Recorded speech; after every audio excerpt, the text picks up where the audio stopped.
Hey YouTubers, here we are with my final installment on the Leica R8. In this video I'm going to kind of cover the basic operation of the camera, the controls, etc.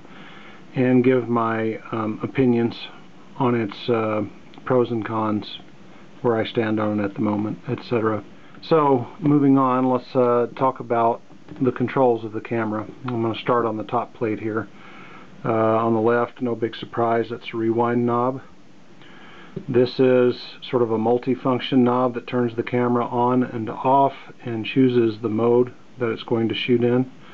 F is flash, T is shutter priority, P is program mode. In program mode you can do program shift by changing your shutter speed towards the higher or lower side of the range, and that will cause the program to shift sort of commensurate with the shutter speed. You're not really setting the shutter speed, but when you go to the higher side of the shutter speed dial, that means the camera will sort of move towards higher shutter speeds, and if you move towards the lower side of the dial, it will move towards lower shutter speeds. Then A is aperture priority and M is full manual. This switch is one thing I don't particularly like about the camera. Sort of a confusion of two functions. To me, on and off are completely different from what mode do I want to shoot in. I usually shoot in aperture priority mode on a camera that has automation, and I don't like having to kind of do that to get the camera turned on and in the mode I like. I'd rather just leave the camera in this mode and have a switch somewhere else to turn the camera on and off. Anyway, kind of a minor point, and that's what that control does.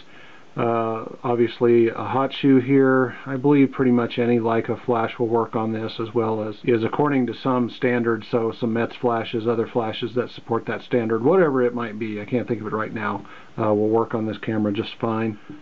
Here we have the shutter speed dial, no big surprise. As I've mentioned before, it's got an amazing range on the dial itself, 16 seconds to 1/8,000th of a second. In the center is the shutter button itself, and it has a standard screw-in remote release socket in it. Right here, sort of coincident with the shutter speed dial, is your meter selection. Here on the far right is sort of your typical center weighted, I guess. The one in the middle is the matrix mode. I talked about in a prior video. And that uses some sort of logic to help get a better exposure for you. I've been shooting it only in this mode since I got it, and it has worked out pretty well, but you're still going to have to pay attention. You're still going to have to do a little exposure compensation here and there when the conditions require it. And then this is center weighted mode. Here's the rewind button, and then if you hold the rewind button down and slide this guy, that puts you in multiple exposure mode.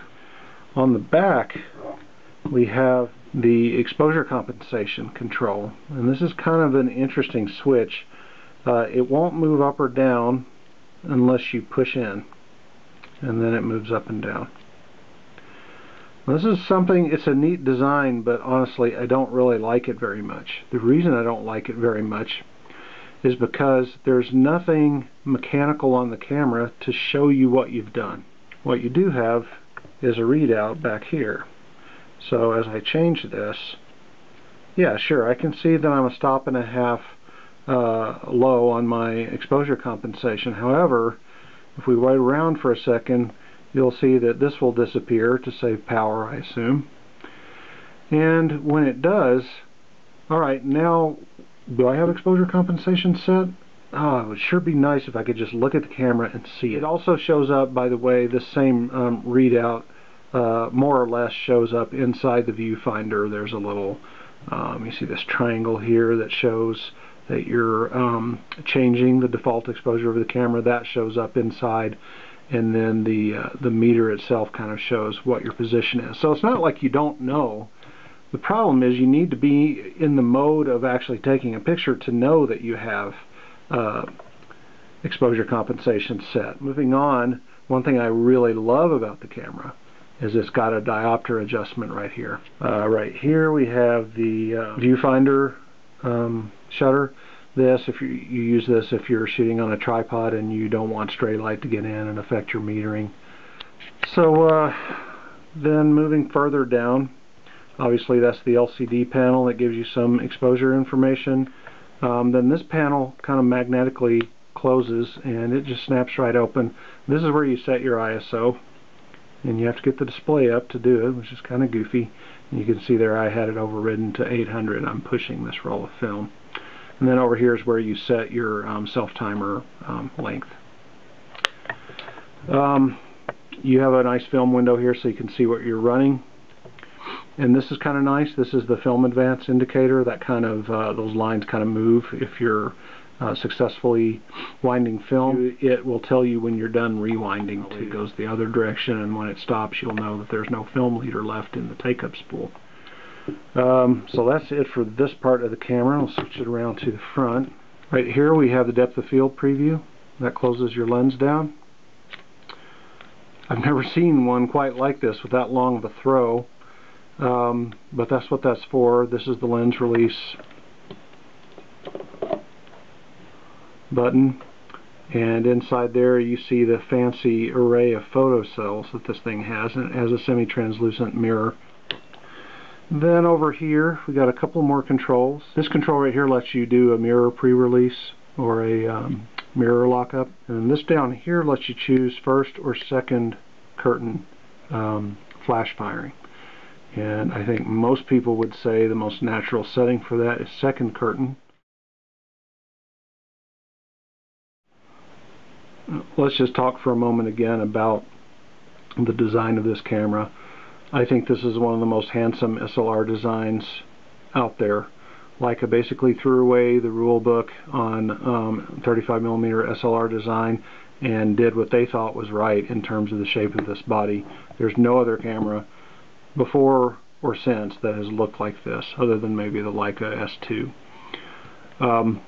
The other thing is just the attention to detail. The switches all sort of have the same design, these two switches, and then the exposure compensation switch.